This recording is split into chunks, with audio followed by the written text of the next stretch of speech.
Fala pessoal, beleza? Fazer um estudo rápido aqui de quinta e de sexta, tá aqui para dar uma auxiliada aqui na leitura de vocês. E conversar um pouco sobre a ideia de soma zero, né? Que é algo que é trazido pelo Al Brooks naquelas páginas iniciais, né, dos livros, né, aquela parte que é repetitiva ali, que tem bem próximo do tendências, do lateralidade, do reversals, né, que é quando ele fala sobre alguns pontos do mercado, né. É interessante você saber isso daqui. Para quê? Para que você consiga entender essa busca de liquidez em algumas regiões e algumas movimentações que às vezes no começo parece bem complicado, né? Principalmente quando você ainda não tem esse entendimento. Tá? Então o mercado em si, o AL traz, que ele é como se fosse um jogo de soma zero. Tá? Então sempre que tem alguém na ponta compradora, alguém tem que ter vendido. Né? E o AL fala para a gente sempre também, né, nos fazer a pergunta do porquê essa outra pessoa está me vendendo isso, né? Que é você dar uma pensada naquela ideia do outro lado, né? Para você não se achar, né, a pessoa mais esperta do mundo, tá? Então, para você estar vendendo, alguém tem que ter esse contrato disponível para que você consiga, por exemplo, realizar a venda nesse gatilho, ou realizar a venda nesse gatilho, ou realizar a venda nesse gatilho, tá? Mas tem um ponto que é bem interessante você saber disso aqui.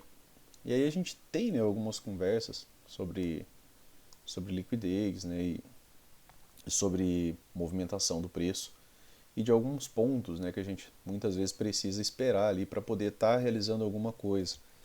Por exemplo, né, aqui, quando a gente teve, né, na quinta, né, no dia 10 essa movimentação aqui, ó, né, que é uma excelente barra, né, já tinha tido aqui uma movimentação interessante, o preço não deu continuidade, né, na movimentação de baixa de maneira imediata, né, o mercado tem dessas movimentações, tinha resultado de inflação negativa para quem gosta de notícia, né, tinha motivos, né, para essa movimentação de baixa vir de maneira, né, ter continuidade. E aí você viu uma boa barra de ignição, né, essa boa barra de ignição. E aí a gente havia conversado, né, e para quem viu o videozinho lá de como não ser armadilhado, né, que é o vídeo anterior, que é para você não cair, por exemplo, em armadilhas. Tem dois pontos que é interessante aqui. Por exemplo, se você realmente quer comprar isso daqui e ver um desenvolvimento, o primeiro ponto que você precisaria é que o preço renove essa máxima, né? Que o preço venha acima dessa movimentação para quê? Para que na próxima movimentação ele desça menos, né? Que normalmente ele corrige quando ele faz novas máximas, que é característica, por exemplo, de canal amplo, tá? De movimentações com correções profundas, né? Para que ele possa subir mais. Então a premissa inicial é que o preço renove essa máxima, né? Para que isso saia, por exemplo, de uma lateralidade, né, para que tenha um primeiro passo, que ele venha acima. Porque se ele vier só próximo aqui, também não é o suficiente para você, porque ele não renovou o máximo e aí a estrutura de baixa continua. Próximo, né, não é acima, tá? Próximo é próximo, né? Acima é acima, nova máxima. O que é a estrutura de alta, né, pessoal? É você ver o preço tendo continuidade de pivôs, ele precisa, né, renovar a máxima. Sem isso, não existe estrutura de alta. Simples, né? E aí a gente viu uma barra dessa daqui, né, dessa magnitude, você viu uma movimentação dessa. Aí aqui você tinha dois topos, né, que teve aqui um micro topo duplo aqui próximo, e aí faz uma movimentação de baixo, aqui deixa um fundo mais alto, né, e aí faz essa barra aqui de ignição. Naquela conversa que a gente teve sobre não ser armadilhado, né, o que você espera na barra seguinte? Que não tenha volta para dentro dessa região, para que fique um gap aberto. E ficou na próxima, né? Só que essa barra já foi uma barra negativa, então ela já desestabiliza um pouco aquela ideia de compra. E aí, pessoal, aqui que é a ideia do soma zero, né? Que é aquilo que eu queria conversar com vocês. No mercado, né, sempre que você vê, por exemplo, uma movimentação como essa, você tem que entender que às vezes você tem que pensar um pouco fora, né? Assim, ir um pouco além da linha de pensamento. Aqui a gente tinha uma região de resistência por volume, né? Mas a ideia não é essa, a ideia é aqui, né? Você tinha aquela ideia que conversamos, né? Sobre o rompimento, esperar uma segunda barra, né? Por quê? Porque se isso daqui for ser rompido, você vai ter todo esse movimento projetado, então você vai ter alvo aqui em cima, ainda vai dar tempo de você entrar e pegar alguns pontos. Mas a questão é a seguinte, durante toda essa movimentação entrou comprador, certo? Entrou comprador, alguém teve que estar comprando. A gente não, né? Eu espero que vocês não estejam mais comprando movimentação por impulso, né? Você precisa ser técnico, tá? E para a gente pensar realmente em comprar, a gente não quer comprar alto. Se a gente pensa na possibilidade de uma lateralidade contra a tendência numa movimentação de baixa, né? A última coisa que você quer é comprar alto. Você pode comprar baixo, né? No fundo duplo, né? Aí sim, tinha uma wedge, depois uma wedge com fundo duplo mais baixo. Havia justificativo para você pensar em comprar aqui embaixo. Mas você comprar aqui no terço superior, né, sem um rompimento, nem pensar. Né? Ou comprar o rompimento, nem pensar. A maioria dos rompimentos falham, né? Lateralidades. Aí você usa estatística, 80% das tentativas de rompimento irão falhar, 80% das tentativas de reversão em tendência irão falhar. Isso aqui foi só uma tentativa de reversão. E a questão é que alguém, pessoal, precisou entrar comprando essa ação até esse último tique. Então, algumas pessoas, às vezes, ansiosas, né, vai ser aquelas pessoas que dizem, meu Deus, eu comprei no ápice da movimentação, comprou por impulso. Né, a movimentação, a barra não estava fechada, você entrou, né, você tem que arcar com essa responsabilidade. Né, tá? Alguém precisou entrar comprado aqui. E o ponto que eu quero chegar é que quando alguém entra comprado aqui, pessoal, quem entra comprado, tá?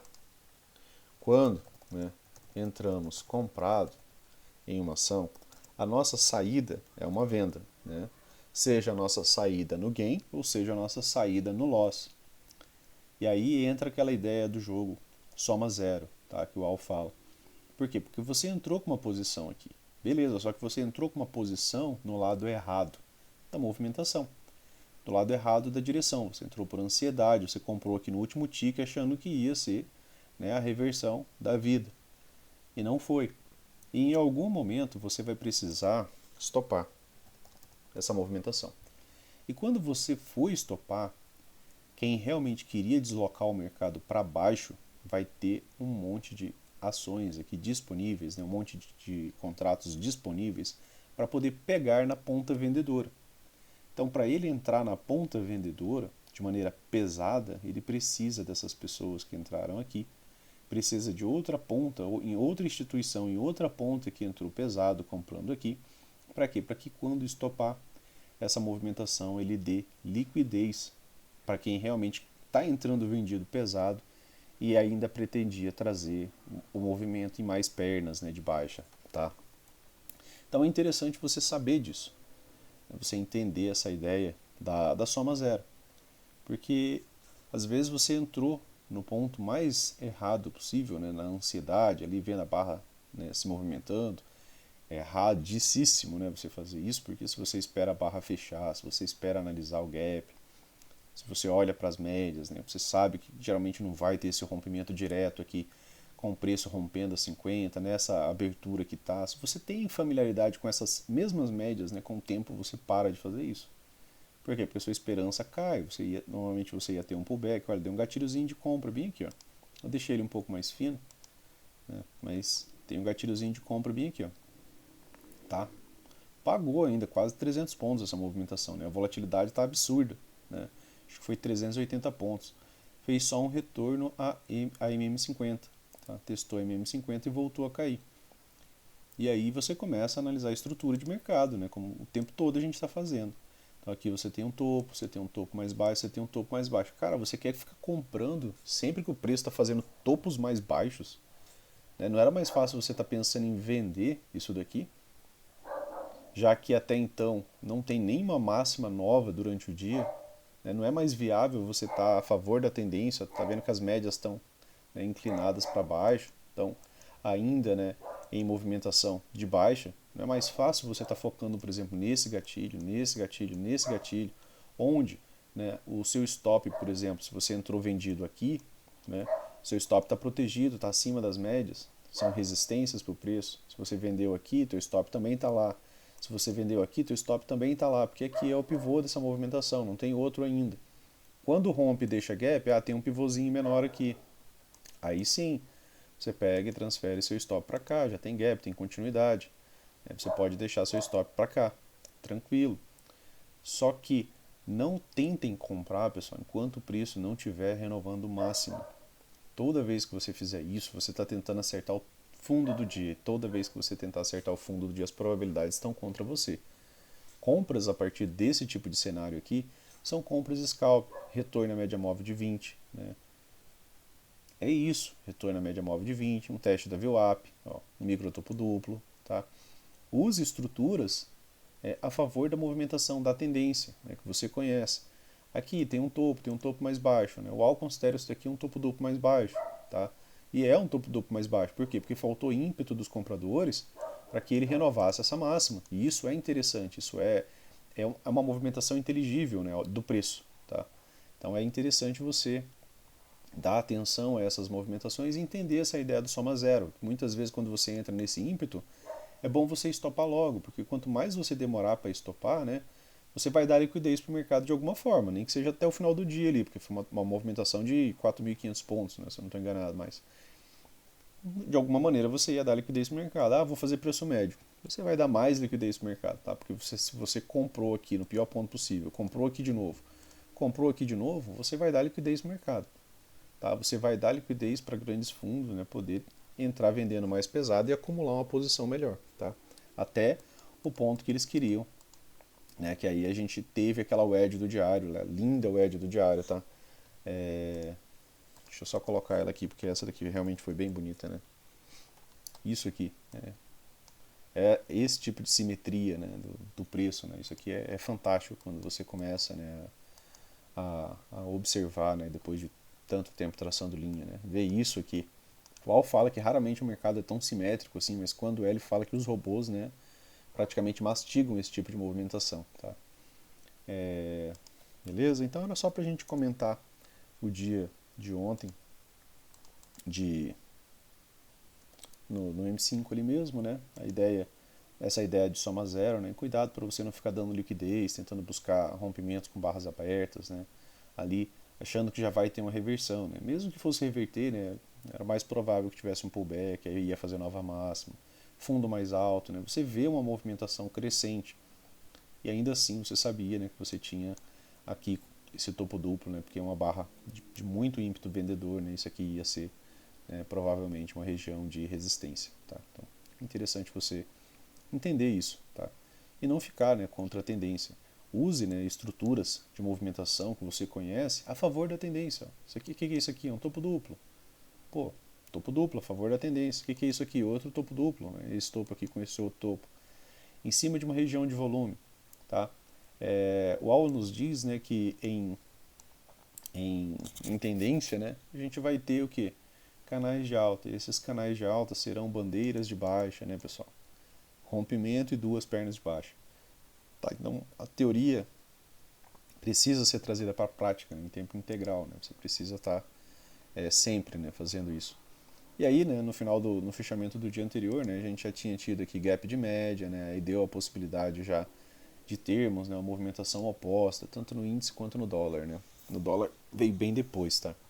Mas aqui, ó, quando que eu tenho um gap de média? Né? Quando a gente tem duas barras, né, fechando completamente acima, sem tocar, sem que suas mínimas toquem a MM20. Aqui você teve no finalzinho do dia, né, várias barras aqui acima da MM20. Quando os compradores conseguem imprimir, né, uma movimentação de força contra toda aquela movimentação anterior que vinha, né, acontecendo.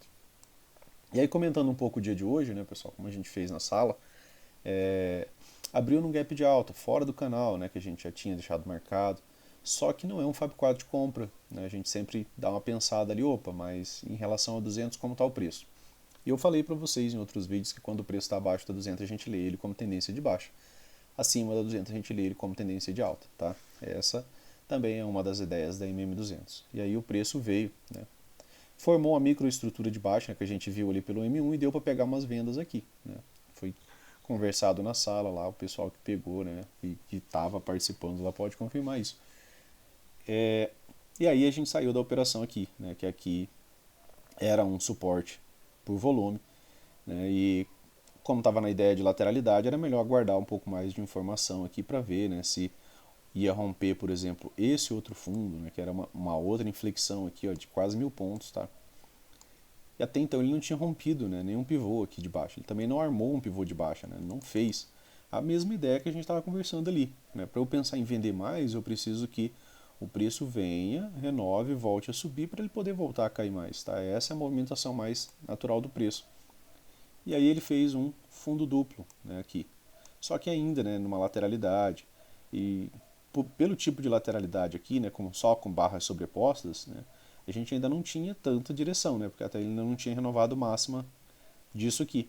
Ele ficou dentro dessa pequena lateralidade. Aí aqui finalmente ele renova essa movimentação de alta, deixa depois aqui um fundo mais alto, renova a máxima novamente, deixa outro fundo mais alto, tá? E aí vira aquela ideia de estrutura qual sempre fala, né? Quando ele escreve, né? Nova máxima, nova mínima, ele está falando sobre estrutura de mercado, tá? E aí aqui, né? Nessa barra, né? Antes dela se formar, também passei essa dica aqui, né? Que a próxima barra provavelmente seria uma barra de alta. A gente não sabe que a barra ia ser esse tamanho de barra aqui, né? Mas esperava que a partir, né, desses micro detalhes, né? Que essa próxima barra seria uma barra de alta. Por quê? Porque os fundos eram ascendentes, você já tinha um fundo duplo e ela vinha fazendo máximas mais altas, tá? Fechou esse gap aqui, ó, que era o gapzinho que estava aberto. Em lateralidades, gaps normalmente são fechados, tá? E aí podia só ficar na lateralidade. E aqui a gente tinha a máxima do dia, né, que acabou sendo um ponto de saída, né, da operação, tá? Por quê? Porque é um topo duplo, né? E se é um topo duplo e eu estou pensando na ideia de lateralidade, eu realizo o lucro aqui, eu não vou pagar para ver, tá? E aí veio acima, e olha que bacana, né? Ele veio acima e deixou dessa vez aqui, ó, um gap na barra seguinte, tá? Só que estava contra a média móvel de 200. Se não fosse essa média móvel de 200, se ela estivesse passando aqui embaixo, pessoal, a gente tinha visto a movimentação ser bem mais rápida. E aí o mercado fez uma correção TBTL, virou uma correção um pouco maior do que isso, fez uma lateralidade aqui, mudou um pouco a estrutura aqui, ó, para a estrutura de baixa, né? Podia já não só subir um pouco mais para cair mais ainda, né? Sobe menos, né, para poder cair mais. E aí a gente vai, né, o tempo todo pensando em estruturas. E aí havia comentado, né, um pouco antes de sair que se tivesse, né, renovação dessa máxima, né, que era um ponto de inflexão aqui ao meio, a gente podia estar pensando em compras até o alvo do cup handle, né, que é essa movimentação aqui que gerou a ideia do cup handle por conta do gap aberto. É um pequeno gap? É. E às vezes demora, né, não é no nosso tempo, normalmente é no tempo do mercado, tá? E aí a gente postou essa possibilidade de alvo aqui em 113,781, que é o alvo do cup handle, né, pessoal, tá? Ficou uma xícara ali bonitinha, né, até. E no dólar também ficou, né? Tá? E aí fez essa movimentação fantástica aqui e deu alvo. Depois que o preço dá alvo, né? E aí ele acabou tendo confluência com o alvo desse outro aqui também. É interessante você realizar lucro, né, cara? Parar de, de ficar ali meio que brigando com o mercado, né? Então, tinha confluência aqui de alvos, né? Para você não estar, né, ali, né, se debatendo no mercado depois, tá? Então, tinha praticamente aqui, ó, confluência de alvo desse, outro pivô rompido aqui também, tá? Então você tinha confluência de informações, você tinha também, né, essa possibilidade de wedge, se você ligar esse topo, né, que seria o ponto de abertura do dia com isso aqui, ó, você tinha uma pequena wedge parabólica, tá? Então é interessante você realizar realmente 100% do lucro ali. Por quê? Porque depois, ó, o mercado ficou andando de lado. Para que você quer estar posicionado? Ó, segurando uma posição 1.200 pontos contra você, né? E aí só que ele não fez correções profundas ainda, né? Só as correções pararam na MM50. Quando a gente vê um gap de média, né, a gente pensa na possibilidade de uma MTR. Só que a maioria das vezes a gente tem que lembrar que o mercado ele só lateraliza, né? O que ele mais faz, né? O Al fala que 90% do tempo o mercado está em lateralidade, lateralidade e equilíbrio. E 10% do tempo o mercado está nisso aqui, ó. Isso aqui é desequilíbrio, tá? Isso aqui é domínio dos compradores, ó. Gaps abertos, tá? Você vê interesse, você vê amplo deslocamento do preço, tá? Isso aqui é desequilíbrio. Isso aqui é o mercado mais equilibrado, né? Aí tem um consenso, né? Que quando renova a mínima, quando renova a máxima volta a falhar, né? E aí tem um acordo, né? Digamos assim, um acordo entre cavalheiros ali na movimentação do preço, tá? E aí forma-se aqui um gap de média. Isso aqui pode ser a nossa MTR, e aí a gente pode ter uma correção maior, tá? Mas aí a conversa para novas movimentações é para depois, né? Mas ressalto sempre a vocês, né, a ideia de vocês observarem essas regiões de suporte e resistência por volume, né, porque muitas vezes, né, você vai ter pontos de parada nela por bastante tempo. Toda a movimentação de suporte e resistência foi feito para ser rompido, né, mas às vezes ele testa e é bem bacana você observar, principalmente as primeiras vezes, né, que ele chega nessas regiões. Quando ele rompe com um gap, ó, igual isso aqui, ó, você tinha essa região. Beleza, ficou um gap aqui. Ó. Cara, isso aqui é continuidade. Vai que vai. Ele acabou de romper uma resistência, já deixando um gap, como se ela nem tivesse ali. Então isso aqui é ímpeto, isso aqui é força, né? Tá? Então isso aqui é pressão. E aí sobe em um micro canal de alta, né? Perfeito. Beleza, pessoal? Então, era só pra gente bater um papo sobre esses 2 dias, né? No final de semana eu vou fazer o fechamento do semanal. E aí a gente conversa em possibilidades para a semana, tá? Eu vou dar uma olhadinha no dólar, porque eu sei que eu tenho colegas lá que operam dólar, então não vou deixar ninguém na mão, né? O dólar, tá? Pensando aqui no mini dólar, eu só... Deixa eu ver aqui, eu acho que eu vou ter que baixar um pouco. Dólar, 5 minutos. Eu preciso trocar por conta das regiões de volume, tá, pessoal? E aí aqui a gente está no dólar agora, tá? O dólar no dia de quinta, né, estava numa movimentação mais ascendente do que descendente, né? Você praticamente não vê barras amarelas, né, que é a transição, pullback, ou barras vermelhas, né, que é de quando o preço entra, por exemplo, numa movimentação de baixa.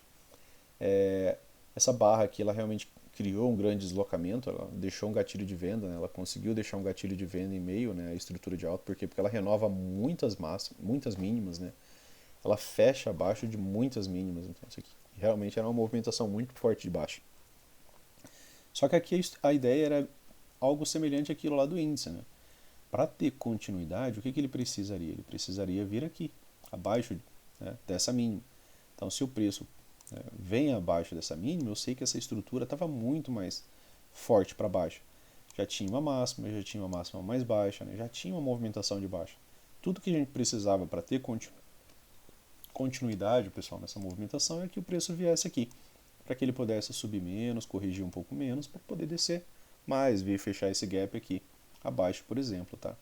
Lembrando, né, estatística, o UOL fala que gaps de alta normalmente levam a movimentação de alta, tá, pessoal? Não fechamentos, né, diretos. Às vezes algumas pessoas têm esse pensamento, então cuidado com isso. O UOL é matemático, né, então é melhor a gente pegar a estatística dele do que alguma ideia nossa, né, tá?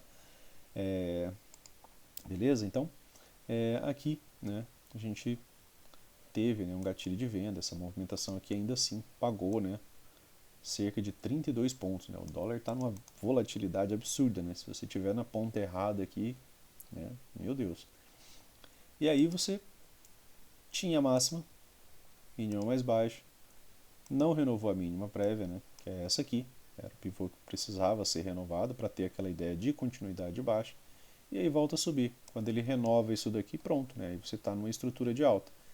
Você sabe que ele renovou as duas máximas do dia, fez um pullback mais raso, ó, deu o gatilho de compra, se você comprou aqui, você pôde pegar, né, essa movimentação aqui. Não veio, né, trazer aqui uma nova máxima, mas pô, são quase 20 pontos, né, cara? 19 pontos.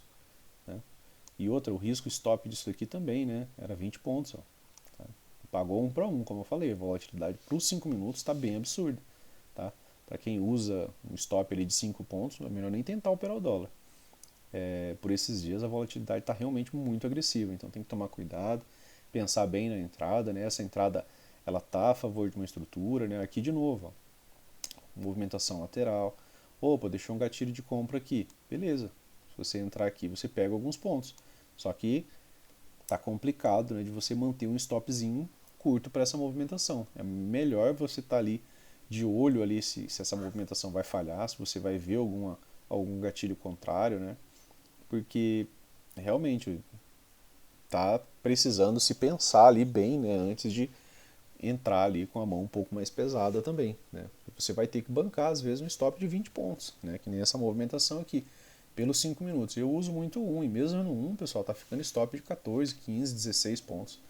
Cheguei a ter entrada com stop de 26 pontos, né? Lógico, pagou também os 26 pontos, mas são 26 pontos de risco, né, que você coloca em jogo, tá? E aí ele renova a máxima, Você vai sempre observando detalhe. Opa, renovou máxima, legal, né? Se você entrou aqui, ele renovou máxima. Aqui ele corrigiu menos, ó, a estrutura está saudável. Se eu comprar aqui, eu espero o quê? Que ele venha de novo renovar a máxima. E se você começa a observar, você vai ver que quando ele chega em novas máximas, é bom você realizar lucro, né? Porque a correção está sendo, né, profunda, né, dentro dessa movimentação. Ela está ascendente, tá, mas ela é mais parecida com lateralidade. Ela não é aquela tendência que rompe, deixa gap e vai. Ela rompe, testa e desce. Rompe, testa e desce. Né? Ela está subindo devagar. Né? Ela está com essa estrutura aqui. Ó. Ela testa um pouquinho, aí desce um pouco menos, sobe um pouco mais, desce um pouco menos. Né? São tipos de movimentação, né? Tipos de escadas. Né? Às vezes o Al fala que tem, né, um padrão de canal que ele é parecido com uma escada, né? Ele sobe um degrau, desce bem próximo ali do outro, tá? E aí aqui, de novo, né, você está vendo aqui o que? Você tem um fundo mais alto, então a estrutura é saudável. Sempre que você tem fundo mais alto e topo mais alto, vale a pena você comprar para um reteste, né, dessa movimentação, até que em determinado momento, depois de várias tentativas, aí ocorre realmente um rompimento, tá?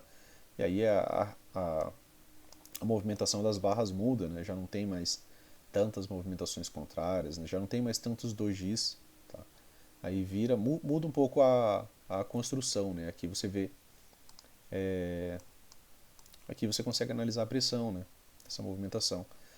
Todas as mínimas, né, são maiores do que as mínimas anteriores, todas as máximas são mais altas do que as máximas anteriores. O preço não vem abaixo de barras, tá? Em momento algum dessa movimentação de alta, tá? Então isso aqui é um microcanal, beleza? E aí deu alvo, né? Deu alvo da wedge, aí de novo, né? Você volta para a mesma ideia. Se for continuar subindo, o que ele vai ter que fazer? Nova máxima. Igual ele veio fazendo aqui, ó. Nova máxima, nova máxima. Fundo, fundo mais alto, tá? Legal. Estrutura saudável, manutenção do preço, tranquilo, né? Beleza. Aqui não. Aqui falhou.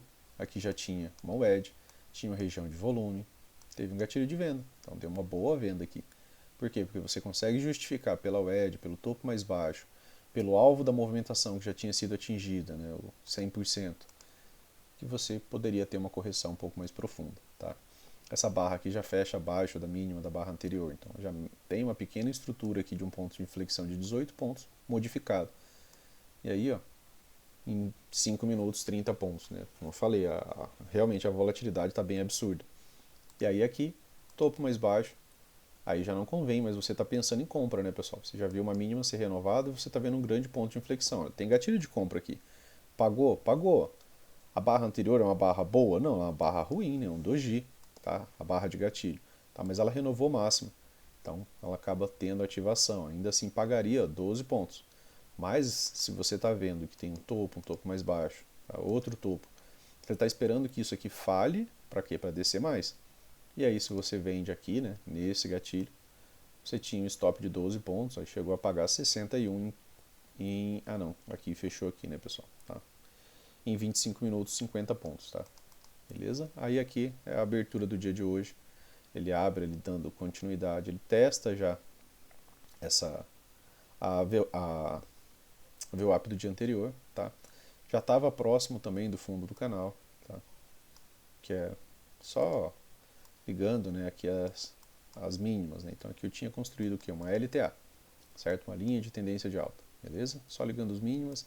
E aqui tinha esse canal aqui que era ligando esses dois topos, né? Que é a continuidade dessa movimentação, né? A partir desse ponto você copia para cá, que é o primeiro ponto de intersecção aqui entre essas duas linhas. Né? Então sempre que você tem dois pontos, né? Aquela ideia de matemática lá, né? Dois pontos você pode ligar, certo? E aí ele veio bem próximo, né, do fundo do canal, da LTA, tá?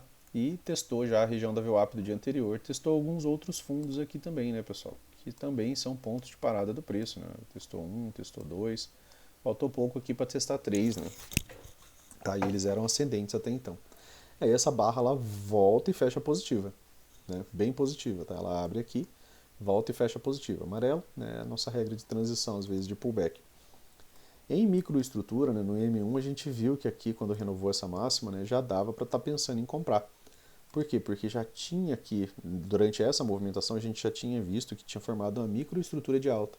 Tá? Então a gente já tinha topos e fundos ascendentes nessa movimentação aqui após essa movimentação de baixo. Tá? E aí deixou o gatilho aqui, stop, né, surreal, 53 pontos, ó, usar o stop do M5 aqui no local correto, insano, né? Manter um stop de 50 pontos. E aí o preço parou, né?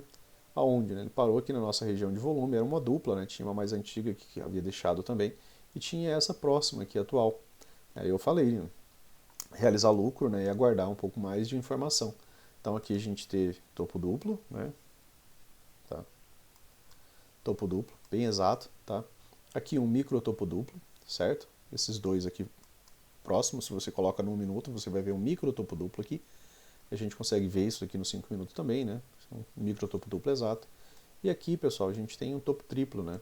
Ou um topo duplo em relação ao intraday, né? Mais com máxima mais baixa, né? Tá? Então, aqui já gera uma certa desconfiança em você de novo. Por quê? Porque se você quer continuar comprando, meu caro, assim como eu, você quer que ele renove máxima, para que ele corrija menos, mantenha uma estrutura saudável e a gente consiga pegar cada vez mais pontos subindo, né? Como a gente viu no dia anterior. E nesse dia aqui, isso aqui deixou, né, a desejar, a partir do momento que ele deixa esse pequeno detalhe, tá, pra gente. E aí você teve um gatilho de venda aqui, ó, stop caro também, alvo, a princípio essa região de volume, e depois o fechamento do gap. Tá? Por que o fechamento do gap? Porque a gente está pensando em lateralidades gaps são fechados. Né? E tinha ficado esse bem aqui, ó. Caso você não tenha percebido, né, nessa barra aqui. Gap é ímpeto, né, deslocamento, velocidade. Então, deixou esse primeiro gap aqui, demonstrando interesse no começo do dia. E a ideia era o fechamento do gap aqui, talvez até o fundo duplo, mas virou, né, acabou virando depois uma movimentação, né, mais forte de baixo. Tá? E aí, né, se você entrou e fez parcial e conseguiu segurar, foi uma movimentação de 100 pontos. Né, tá? Realmente um negócio fantástico ali para quem está do lado certo. Né? Se você não está tentando comprar isso aqui, né, você está do lado certo. Tá? E aí, o preço formou uma pequena wedge bem aqui, ó, contra um ponto de parada. Então é sempre interessante você estar ligando 2 pontos. Viu 2 pontos? Ó, isso aqui é um ponto de inflexão, voltou a subir. Onde foi o ponto de inflexão? Foi aqui, voltou a subir. Então essa é a região que você vai ligar. Você vai pegar esse ponto aqui e vai ligá-lo a esse outro. E aqui você chegaria ao quê? A uma wedge. Essa wedge, né, ela não tinha grandes pontos de inflexão para ela voltar e romper. A princípio ela precisava, né, vir aqui, né, acima dessa máxima para a gente poder pensar numa segunda perna, era muita coisa. E aí ela faz só uma correção mais rasa, né, região aqui de troca de polaridade, né, você viu que entrou pressão aqui nessa movimentação, tá? Quando o preço chegou aqui ele foi defendido, né, e aí essa região de troca de polaridade ó, começa a deixar muito pavio aqui, tá? Isso aqui é um setup, né, um retorno à média móvel de 20, né, a gente lê isso aqui como M2B. Não tem duas pernas bonitinhas aqui, né, mas a gente lê como M2B, né, tem duas pernas andando já em cima da média móvel de 20. E aí você tem um gatilho de venda aqui. Vendeu aqui, stop de 21 pontos, ó. Pagou 55, até onde? Até a wedge. Você tinha aqui um ponto de inflexão com outro ponto de inflexão. Esse daqui deixaria uma movimentação muito íngreme. Eu liguei também, mas não considerei, acabei apagando depois. Por quê? Porque ficou uma movimentação quase reta, né?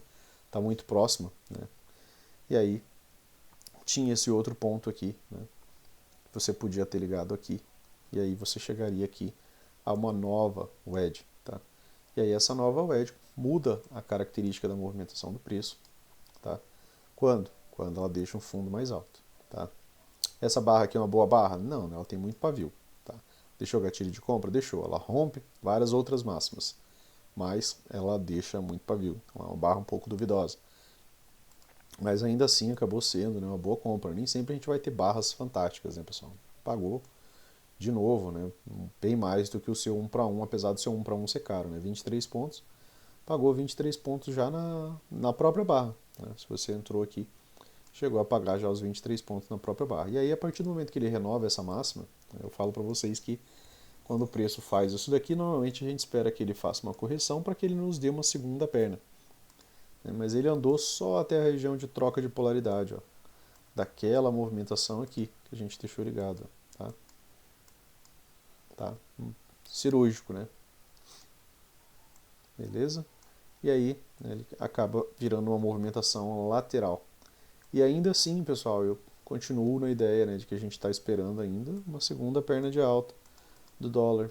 testar essa região de volume. Isso aqui acaba deixando alguns alvos para a gente, né? Porque esse pivô ele é um pivô rompido, já tem gap, já tem espaço entre ele. Tá? E o primeiro alvo dele chegou mais próximo, né? Ficou faltando pouca coisa para dar. E o segundo alvo, né? Que geralmente é uma movimentação projetada que a gente usa bastante, está bem aqui próximo do topo dupla. Tá? Então, um alvo bem esperado ali para o dólar é 53 pontos. Tem essa regiãozinha de troca de polaridade aqui, né, que também conflui praticamente com essa movimentação. Se distanciar mais no tempo, né, ela vai ficando mais alta, ele chega junto ali, exatamente até mesmo no segundo alvo desse pivô rompido. Beleza, pessoal? Então, só para a gente comentar aí o dia, né? Aí durante o final de semana a gente faz o nosso fechamento de mercado ali e pensa naquelas ideias, né, para a semana ali. Beleza? Valeu, pessoal. Um abraço, até mais.